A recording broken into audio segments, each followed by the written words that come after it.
Hi everyone, it's Sherry. Welcome back to my channel. I thought today what I would do was make a quick little video tutorial on how I make the earring bracelets and the button bracelets. In the past, I have used a bracelet blank similar to this, and I can't find them. Supply chain issues, whatnot, I don't know.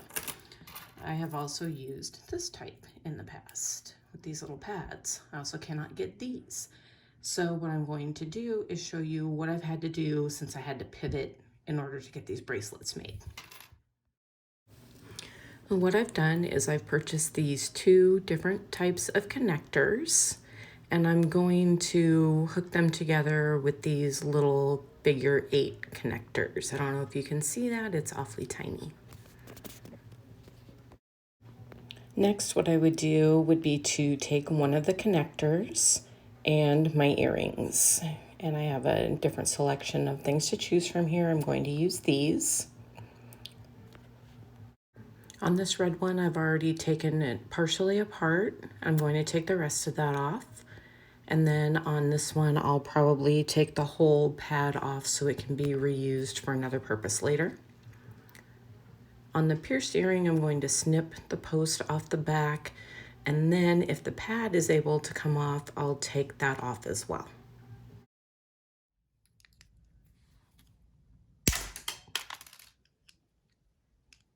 This is not going to sit flat, so I'll try to pry this off with a screwdriver. If I can't get it off, I'll use my Dremel and I'll file that part down.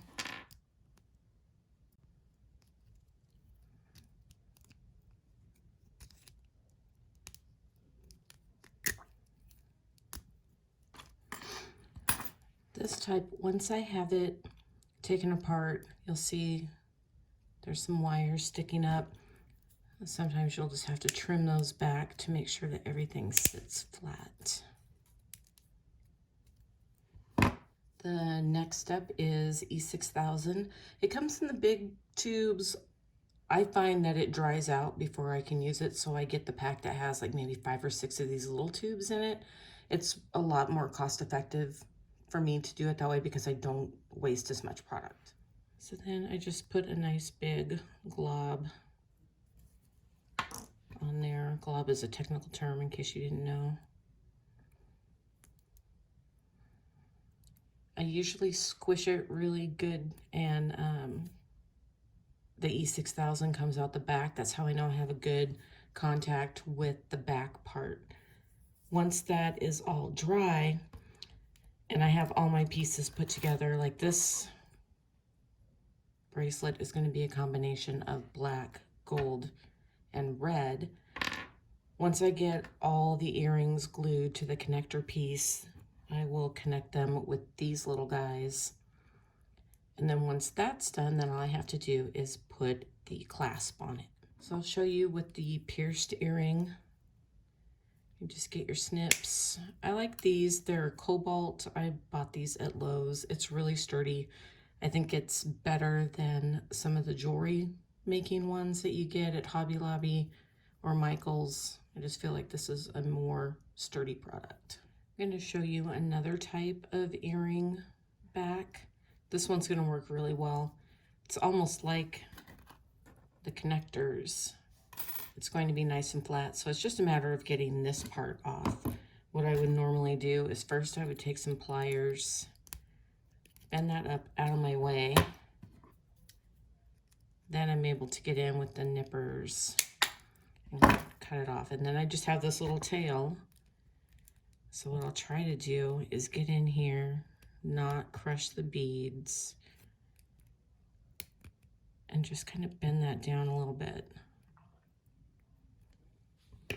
Once that's nice and flat, I would use this type of connector since it kind of matches. Put the glue in there, let that one dry. I was able to just get my flat nose screwdriver in there and just pop it off. So that I didn't have to use the Dremel at all to grind it down. So this one will work out really well. So here's my messy tray with little bits and pieces that are in progress. Here is all the earrings that I just took apart. glued them onto the connectors. These are gonna sit about 24 hours. I want the E6000 to cure really well. Then once everything is good and dry, tomorrow I'll come back and I'll connect everything with these little guys, and I'll show you how to do that, and then we'll look at the finished product. So I did want to mention that on this type where they have the little teeth holding this with the, I call it the mechanical part, onto the pretty part, sometimes I just take these apart, I pry up the little teeth, take off the back, so that what I'm left with is this. So here you can see, here's the little teeth, here's the earring. I hang on to these. I may find a pair of earrings down the line that's really cute that I need this part. Maybe it says Hong Kong, Germany, West Germany, Japan. I can't remember Korea, the other one. I may find that I need just this part so that I can make the earrings usable. I may find that I do need the whole piece. And then that way I just have it. And like I said, I have probably 100 of these just waiting for the perfect earring to show up and be made pretty. All right, everyone, it's been a little more than 24 hours. All of the earrings are secured to the back of the connectors. I've got my jump rings. I've got a good size lobster claw, which I like to use on bracelets, and we're gonna put it all together. So I'm gonna show you, this is how I open these little rings. I do them offset. That way it's just easier for me to see which side they're going on. What I like to do is put the opening so it's at the top. I'm not sure if this is the correct way to do it, but I feel like there's less of a chance for you to get it caught on your clothing. And then once I have two of them together, I just go ahead and close the rings up. Once I have it closed up, just to make sure that there's no gaps, I use my little rolling pliers. I don't even know what these things are called. And I just make sure that the loops are nice and tight and there's no gaps to get caught on anything. So here I'm going to mention that when you're putting them on opposite ends of the connector, to make sure that they're hanging evenly, otherwise your bracelet won't sit nice and flush and pretty.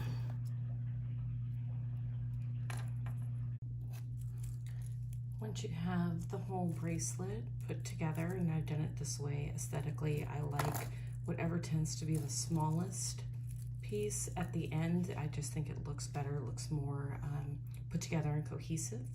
So last thing we're going to do is we're going to put on the clasp. So you can see I have a jump ring here.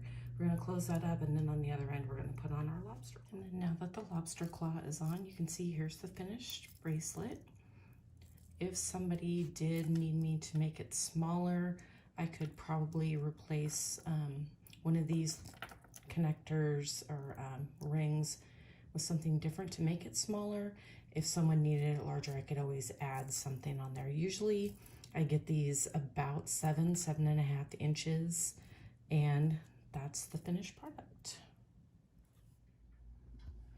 All right, and here's some of our finished product.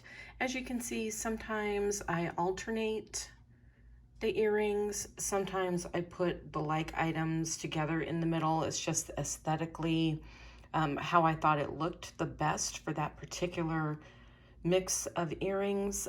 Either way you do it is fine. It's entirely up to you. So now you get to go be creative. Have fun.